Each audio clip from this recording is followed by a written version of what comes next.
Hello student, आपके अपने channel Vidyasagar UP board में आपका स्वागत है। मैं हूं मनीष और हमारे साथ पढ़ रहे हैं क्लास 10th की मैथ। और क्लास 10th की मैथ में आज आप लोग कौन सा चैप्टर पढ़ने वाले हैं? त्रिभुज। कौन सा? त्रिभुज। और त्रिभुज में बहुत ही इंपॉर्टेंट क्या है? प्रमेय जो है वो थेल्स प्रमेय, यानी कि आधारभूत समानुपातिकता प्रमेय। और ये क्या है, आपके पेपर में हर बार क्या होता है, पूछा जाता है कि इसे सिद्ध कीजिए, यानी कि इस प्रमेय को पूरा प्रमेय को सॉल्व करना होता है। तो आज क्या है, आप लोग इसे पूरा अच्छी तरीके से समझने वाले हैं, कैसे इसका फार्मूला पूरा सिद्ध होता है। ठीक है, तो क्या है, आप क्लास के एंड तक बने रहिए, जिससे कि आज के बाद आपको क्या है, इसे दोबारा पढ़ने की जरूरत ना पड़े और आपके पेपर में आए तो आप क्या इसे अच्छे तरीके से लिख सकें। देखिएगा, ये आपके लिए बहुत ही खास है, क्योंकि ये बार बार आपके पेपर में रिपीट होता है, तो बहुत अच्छे तरीके से आपको समझना है। ठीक है, और क्लास के एंड तक बने रहिए, जिससे कि आप सभी चीजें अच्छे से समझ सकें। देखिए, यदि किसी त्रिभुज की एक भुजा के समांतर अन्य दो भुजाओं को क्या है, इसके समांतर अन्य दो भुजा, यानी कि इसके समांतर क्या होगा, ये दो भुजा बच्चे, तो इन दो भुजाओं को भिन्न बिंदुओं पर प्रतिच्छेद करने के लिए एक रेखा खींची जाए तो, यानी कि एक रेखा खींची जाए तो ये अन्य दो भुजाएं एक ही अनुपात में विभाजित हो जाते हैं। क्या हो जाता है? एक ही अनुपात में विभाजित हो जाते हैं, यानी कि जितना भाग ऊपर होता है उतने भाग नीचे होता है। तो इसमें क्या चीजें दी हुए होते हैं वो आपको लिखना है। कैसे? ध्यान से देखिए, दिया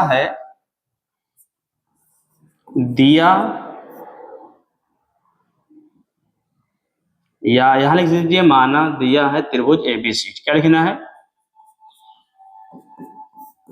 त्रिभुज एबीसी दिया है, जिसमें यानी कि ये त्रिभुज एबीसी क्या दिया गया है, इसको ए मान लेंगे, इसको बी मान लेंगे, इसको सी मान लेंगे। इसके मध्य बिंदु पर कुछ मतलब बिंदु है, जैसे कि हम कह सकते हैं कि यहां से देखिएगा, आपको दिखाते हैं, जैसे कि इस पॉइंट से एक रेखा यहां पर जा रही है, एक रेखा हम यहां पर खींच रहे हैं, दूसरी यहां पर रखकर हम इधर खींच रहे हैं। तो ये जहां पर मिल रही है, ये क्या करता है कि इन दोनों भुजाओं को अर्धक करता है। क्या करता है? अर्धक करता है, यानी कि आधे पर से विभाजित कर देता है। क्या कर देता है? आधे पर विभाजित कर देता है। वो यहां से यहां एक समांतर रेखा के रूप में खींची जाती है। उस रेखा को बोलते क्या है, हम क्या बोलते हैं? डीई या ईडी बोलते हैं। क्या बोलते हैं? इसे हम बोलते क्या है? ईडी या डीई। या इधर कर दे या इधर कर दे, हम लिखते हैं डी ई। देखिएगा, A B C D E. अब इसमें हुआ क्या कि ये एडी डीबी के बराबर होगा, क्योंकि दोनों को क्या करता है, समद्विभाजित कर देता है। और यहां से देखिएगा ए ई और ए सी हो गया। तो ये रेखा तो इस तरह बनती है, लेकिन आपको इसमें लिखना भी है बाद में कि हम बी और ई को मिला दिए। तो इस तरह आपको लिखना है, लेकिन आपको कैसे लिखना है देखिएगा इधर। तो पहले आपको लिखना सिर्फ त्रिभुज एबीसी में दिया है, क्या दिया है? बीसी, रेखा बीसी के समांतर, रेखा बीसी के समांतर डीई। क्या दिया गया? डीई, जो कि क्या करता है, जो कि रेखा ए बी व ए सी को क्या कर देते हैं? समद्विभाजित करते हैं। क्या करते हैं? समद्विभाजित करते हैं, समद्विभाजित करते हैं। ठीक है, तो सिद्ध क्या करना है? सिद्ध क्या करना है आपको? सिद्ध करना है वो क्या है कि एडी बटे डीबी। क्या सिद्ध करना है आपको? एडी बटे डीबी बराबर एई बटे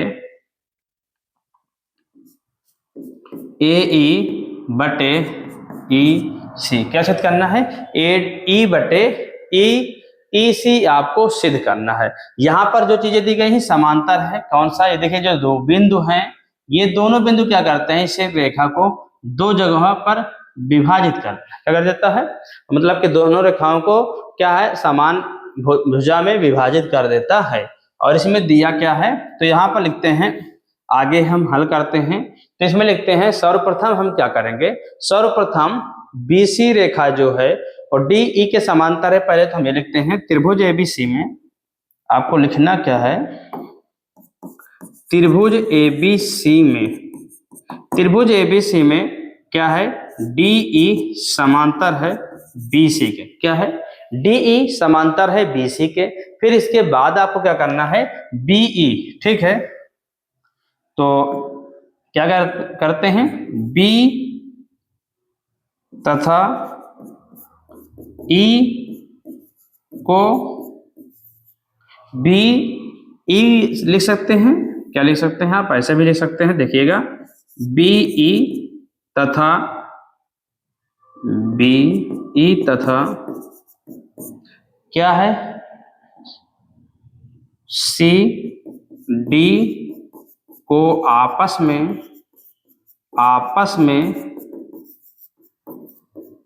मिलाएं। क्या करें, मिलाएं या खींचें। ठीक है, मिलाते हैं, ऐसे भी लिख सकते हैं आप, मिलाते हैं। तो ये कुछ इस प्रकार बन गया। तथा इसके बाद क्या करते हैं वो चीज देखिएगा, ई से लंब एडी पर खींचते हैं कुछ इस प्रकार। कैसे, यहां पर लंब हम खींचते हैं एडी पर। ठीक है, तो क्या करते हैं, इसे लिख देते हैं हम ई एन लिख सकते हैं। और यहां से जो लंब खींचते हैं ये हो जाता है हमारा एम हो जाता है। क्या हो जाता है, एम हो जाता है। तो लिखते हैं लंब E N Rekha A B पर तथा लंब डीएम जो डीएम खींचते हो किस पर खींचते हैं, ए सी पर। डीएम रेखा एसी पर खींचते हैं या खींचे। इतना काम करना है। इतना हो जाने के बाद अब आपको लगाना है समकोण त्रिभुज का क्षेत्रफल के आधार पर। पहला स्टेप आपको लगाना है इस वाले त्रिभुज के लिए, दूसरा स्टेप लगाना है आपको इस त्रिभुज के लिए। तो आपको लिखना क्या पड़ेगा कि इसमें आपको त्रिभुज जो लिखना पड़ेगा वो लिखना होगा कि त्रिभुज एडीई में क्या है, एडीई में दोबारा लिखना है तो एई डी में लिखेंगे। तो पहले लिखते हैं त्रिभुज, देखिएगा ध्यान से, त्रिभुज आपको यहां पर लिखना कैसे, ध्यान से देखिएगा, त्रिभुज एडीई में, त्रिभुज एडीई में, त्रिभुज एडीई में लिखेंगे क्या हम, या त्रिभुज एडीई का क्षेत्रफल, त्रिभुज एडीई का क्षेत्रफल, ये क्या हो जाएगा आपका क्षेत्रफल। देखिएगा समकोण, देखिएगा यहां से यहां पर लंब है, क्या है, लंब है तो समकोण बना रहा है। तो क्या हो जाएगा, देखिएगा समकोण त्रिभुज का क्षेत्रफल क्या होता है, 1/2 आधार गुणे ऊंचाई। क्या होता है, आधार गुणे ऊंचाई। तो ध्यान से देखिएगा, ये हो जाएगा आपका 1/2 और आधार दिया है आपका क्या, ए, क्या हो जाएगा, एडी लिख सकते हैं या पूरी दूरी लिख सकते हैं, एबी भी आप लिख सकते हैं। तो हम पहले तो इतने में सिर्फ लिख रहे हैं तो इतना लिखेंगे क्या हम, एडी इंटू ई एम, क्या लिखेंगे, ई एन। तो ये एक हो गया। ठीक है, इसी प्रकार आगे हम लिखते हैं, इसी प्रकार त्रिभुज क्या है, बी डी सी में या डी बी सी में क्या कर सकते हैं, बी डी क्या लिख सकते हैं, बी डी ई में भी कर सकते हैं। क्या कर सकते हैं, बी डी ई में, यहां से बी डी ई में भी हम कर सकते हैं। क्या कर सकते हैं, त्रिभुज बी डी ई का क्षेत्रफल जो होगा वो हो जाएगा 1/2, आधार क्या हो जाएगा, आधार हम पूरा रख सकते हैं या डीबी दूरी रख सकते हैं, यहां से यहां तक ये आधार हो जाएगा हमारा। लंब तो यही रखेंगे हम, ई एन, क्या रखेंगे, ई एन। तो क्या हो जाएगा, डीबी गुणे ई एन, क्या हो जाएगा आपका, ई एन। तो इस प्रकार देखिएगा दो त्रिभुज हो गए हमारे। यदि इन त्रिभुजों को क्या करेंगे, हम अनुपात में तोड़ेंगे। यदि हम इन दो त्रिभुजों को अनुपात में तोड़ेंगे तब क्या होगा, तो ध्यान से देखिएगा। त्रिभुज ADE का क्षेत्रफल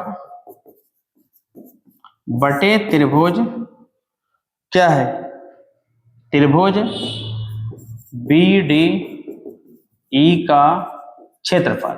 ऐसे करेंगे आप। और इसके बाद अब रखेंगे, देखिए 1/2 क्या रखेंगे आप, 1/2 AD गुणे EN बटे 1/2 गुणे DB गुणे EN। देखिएगा ये हो गया दोनों अपॉन में यानी कि बट्टे में। अब ये चीज एक दूसरे से कट जाएगा, ये इससे कट जाएगा, तो बचेगा सिर्फ आपका AD बटे DB समीकरण नंबर 1। क्या हो जाएगा, ये आपका समीकरण 1। तो ध्यान से देखिएगा, यहां पर जो चीजें हुई हैं एक तरफ से हुई, यानी कि अभी हम इस साइड से क्वेश्चन को सॉल्व किए हैं। सेम इसी प्रकार आपको इधर से सॉल्व करना है। जैसे कि हम क्या किए, त्रिभुज ADE का क्षेत्रफल और फिर BDE का क्षेत्रफल निकालें, तो ये हमारा इस प्रकार इतना बनकर तैयार हुआ। इसी तरह क्या करना है आपको, त्रिभुज AED का निकालना है, फिर त्रिभुज CED का क्षेत्रफल आपको निकालना है। तो ध्यान से देखिएगा, इसी तरह आपको आगे भी करना है। तो लिखना क्या है, ध्यान से देखिएगा। जो चित्र आपका है पहले है तो हम रफली चित्र बना दे रहे हैं, फिर अभी हटा देंगे। देखिएगा त्रिभुज हमारा ABCDE, इसे हम यहाँ मिला कर रखें, ये यहाँ है। ये लंब कुछ इस प्रकार है, EN और M। तो इसी के आधार पर इस साइड से हम क्वेश्चन को सॉल्व कर चुके हैं, उस साइड से क्वेश्चन को सॉल्व करेंगे। जब उस साइड से क्वेश्चन को सॉल्व करेंगे तो लिखेंगे हम त्रिभुज AED, त्रिभुज AED का क्षेत्रफल क्या लिखेंगे, का क्षेत्रफल। त्रिभुज AED का क्षेत्रफल लिखेंगे तो होगा 1/2, क्या हो जाएगा आपका 1/2, और आधार हो जाएगा AE, क्या हो जाएगा AE, क्या हो जाएगा, ध्यान से देखिएगा आप लोग, AE बटे लंब हो जाएगा आपका क्या DM, क्या होगा लंब DM हो जाएगा, क्या हो जाएगा इंटू बटे नहीं होगा यहाँ पर, क्या हो जाएगा आपका इंटू DM, ये हो जाएगा DM। दूसरा क्या लिखेंगे, त्रिभुज, इसी प्रकार त्रिभुज CED का क्षेत्रफल क्या हो जाएगा, यहां लिख सकते हैं आप, इसी प्रकार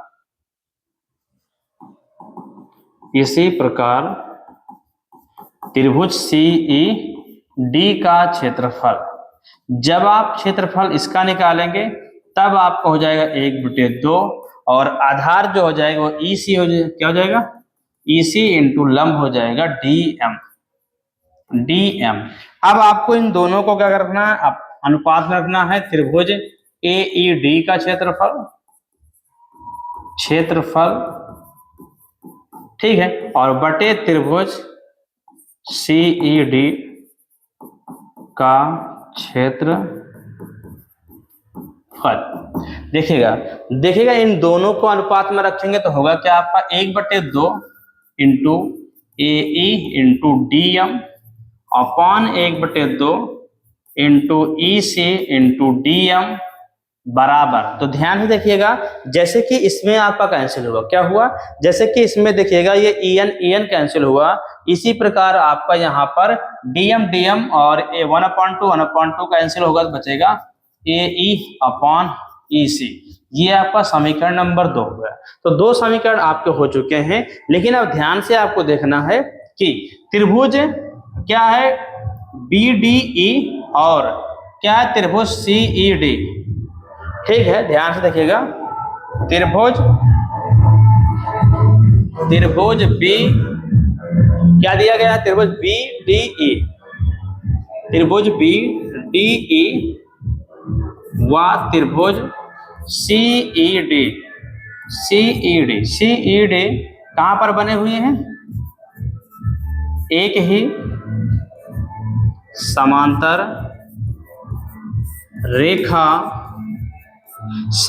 रेखा BC के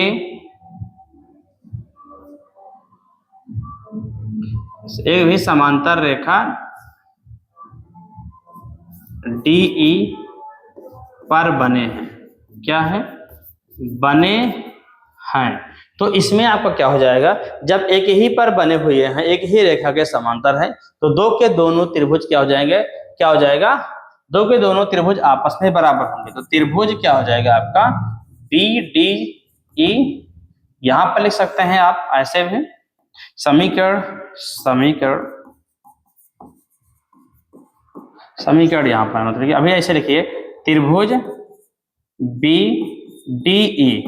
BDE इक्वल होगा त्रिभुज के किसके, त्रिभुज CED के, किसके, CED के बराबर होगा। यहां पर लिखना है कि समीकरण 1 व 2 से, समीकरण 1 व 2 से। तो देखिएगा त्रिभुज BDE का क्षेत्रफल क्या आया, त्रिभुज BDE का क्षेत्रफल आपका, यदि मतलब कि दोनों एक दूसरे की स्थितियां, मतलब ये दोनों स्थितियां एक दूसरे के बराबर हो जाएंगे तो हो जाएगा AD/DB। यहां पर हो जाएगा ये बराबर है तो इसकी स्थितियां भी क्या हो जाएंगी, AD/DB हो जाएगा, और यहां पर AE/EC हो जाएगा। क्या हो जाएगा, EC हो जाएगा। तो इस प्रकार क्या करते हैं, इसे सिद्ध करते हैं। ठीक है, समीकरण 1, 2 दोनों के आधार पर हम यहाँ इनके मान रख सकते हैं। आपको जैसे यहाँ पर लिखना है समीकरण, इसको हम 3 मान लेते हैं, तो यहाँ पर आप इस प्रकार भी इसे लिख सकते हैं। अच्छे से लिखना, जैसे पूरा लिखना है तो आपको क्या करना है, स्टेप पूरा लिखना है। समीकरण 1 क्या हो गया, समीकरण 1, 2 व 3 से ये भी लिख सकते हैं, तो थोड़ा और अच्छा हो जाएगा। तो अब आपको समझना है, क्या समझना था, ध्यान से देखिएगा। ये चित्र जैसे जो चीजें लिखी हुई है ऐसे बिल्कुल आपको लिखना है, निकालना है फार्मूला, समीकरण 1 मानना है। दूसरे स्टेप में क्या करना है, आपको दूसरे हिस्से को सॉल्व करना है। पहले हिस्से में इस साइड से, दूसरे हिस्से में इस साइड से, फिर तीसरे हिस्से में ये इक्वल होगा इस वाले त्रिभुज के, तो तीसरा आपका समीकरण हो जाएगा। इन तीनों समीकरण के अनुसार त्रिभुज BDE और CED जब बराबर हैं आपस में, तो हो क्या जाएगा, ये दोनों क्या हो जाएंगे, अनुपात भी आपस में बराबर होंगे। अतः सिद्ध हो जाएगा कि क्या हो जाएगा, ये सिद्ध करना था आपका, तो प्रूफ हो जाएगा क्या, इति सिद्धम, यहां लिख सकते हैं इति सिद्धम, इति सिद्धम। ठीक है, तो इस तरह क्या होता है आपका ये आधारभूत समानुपातिकता प्रमेय सिद्ध होता है, यानी कि थेल्स प्रमेय को आपको इसी प्रकार सिद्ध करना है। तो इसे आपको नहीं बनाना, सिर्फ आपको शुरू में ही चित्र बनाना है। तो इसका स्क्रीनशॉट लेना, तो आप लोग इसका स्क्रीनशॉट ले लीजिएगा। देखिएगा ये पूरा स्टेप इतना है, ठीक है, और इसके आगे ये इतना हुआ। तो देखिएगा, आशा की आपको हमारी क्लास पसंद आई हुई होगी और आपको अच्छे से सभी चीजें समझ में आई होंगी। तो यदि आपको हमारी क्लास पसंद आई हो तो इसे लाइक करें और अपने दोस्तों तक शेयर करें, जिससे कि वो लोग भी इस क्लास के माध्यम से अपनी तैयारी कर सकें। देखिएगा, ये तो अभी आपको क्या थेल्स प्रमेय हुआ, आगे भी इसके आगे क्वेश्चन जो हैं वो सभी चीजें आपको मिलने वाली हैं। तो आप क्लास में क्या है, सभी क्लासों को आप अटेंड कीजिए, और जैसे कि इससे पहले क्लास आप लोग अटेंड ना किए हों, यानी उन सभी क्लासों को ना सॉल्व किए हों, जितने क्वेश्चन बताए गए हैं, तो उन सभी के लिए क्या करना है, आपको प्लेलिस्ट में जाना है। प्लेलिस्ट में आपको क्या है, सभी क्या जितनी क्लासें दी गई हैं, आपको पढ़ाया गया हो, सभी क्लासें आपको वहां पर मिल जाएंगी। आप लोग शुरू से फिर से तैयार करिएगा। जैसे कि जितने बच्चे नए हैं, ठीक है, उन लोगों को क्या करना है, शुरू से सभी क्वेश्चन को जरूर लगाना है और नोटबुक बना के रखें, वहां पर अच्छे से नोट भी करते रहें, जिससे कि दोबारा जब आपका रिविजन करवाएंगे, मेन क्वेश्चन को फिर से हम बताएंगे आपको, और फिर क्या मॉडल पेपर, प्रैक्टिस पेपर कराएं, फिर आपको वहां पर दिक्कतें ना हो। तो आज की क्लास में बस इतना ही, मिलते हैं अगली क्लास में, तब तक के लिए जय हिंद एंड थैंक यू।